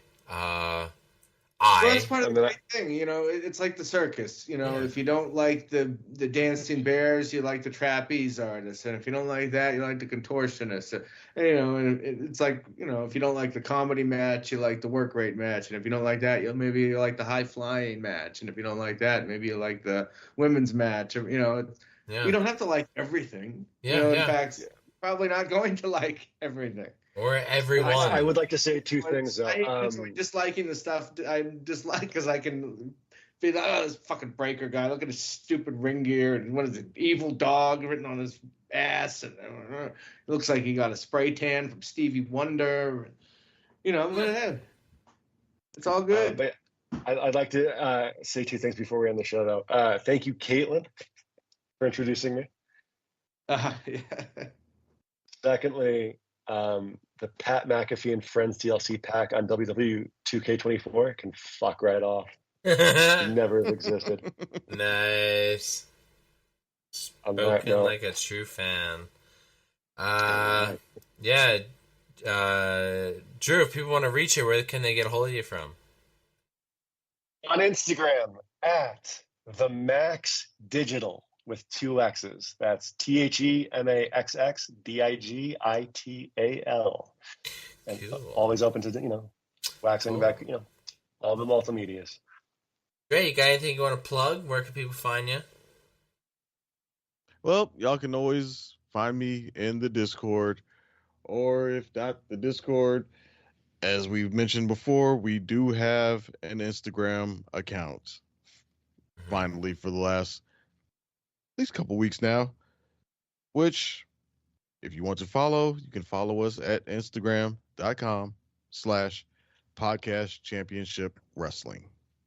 I'm sorry. Cool. Yep. Podcast Championship Wrestling. Yep.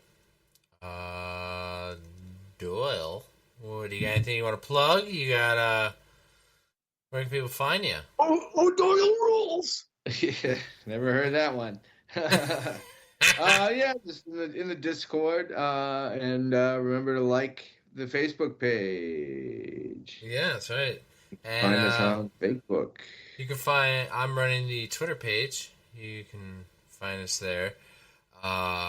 Or if you're looking for me personally, I only have a Twitter page. I don't have any other social media anymore. But what else? Oh yeah, like if you go to any of our social media links, it takes you right to our website. We have a link there, and on our website it has every episode, everywhere you can get it. It takes you to the YouTube channel. It takes you to our merch store. But most of all, it takes you to our Discord. If you want to be part of the conversation, you want to rate, review, you can do all that from the website. I made it so easy. Every little thing you can just do from the website. So, wherever you're downloading this from, or wherever our QR code takes you, it's right to the website. Yeah, until then, we're going to do the next show will be the review for this pay-per-view. We'll do the post-review. Hopefully, we're all in a better mood, and we get what we want.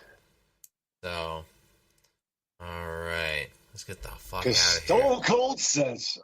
Yeah. Bye-bye, bitch.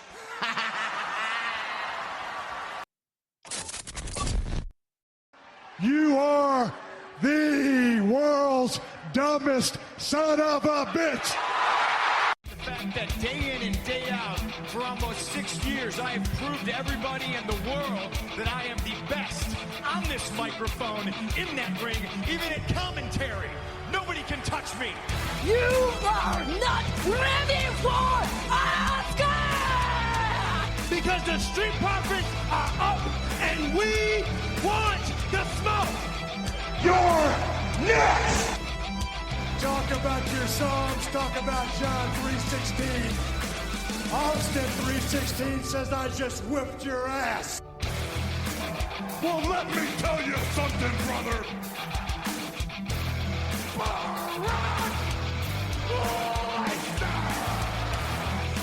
New day! The cream will rise to the top. Oh, yeah. Macho Madness here. Welcome to the Kevin Owens Show. Lately, he just hasn't been very oozy. Because I'm the Miz, and I'm awesome. Those rotten bastards.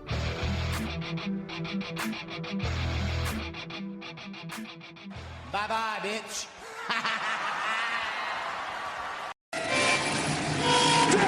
Nonchalant thing I've ever fucking seen. Sets a world record and just puts her gun down, and it's just like she didn't smile, she didn't fist pump, she didn't do anything. She's like, boom, boom, boom, boom, boom, world record. Right. Okay. And then some dude from Turkey shows up in street clothes and shit. Yeah, He gets a silver. That's why I think I'd be great at like curling. It's the most like relaxed sport. I could like basically push it with one hand with the beer in the other. Shit is curling. I love watching curling for one week every 4 years. Yeah, it's a bunch of like drinking buddies. It literally is a bunch of drinking buddies playing. Handball is my summer game. Podcast Metal Olympics. Where we talk about the Olympics, and we talk no wrestling at all. Wrestling is irrelevant.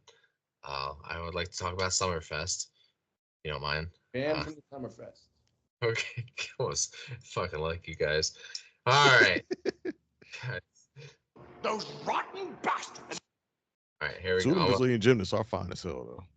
I'm gonna start the fucking show. Almost every girl that you're gonna see today is. 3, 2, 1.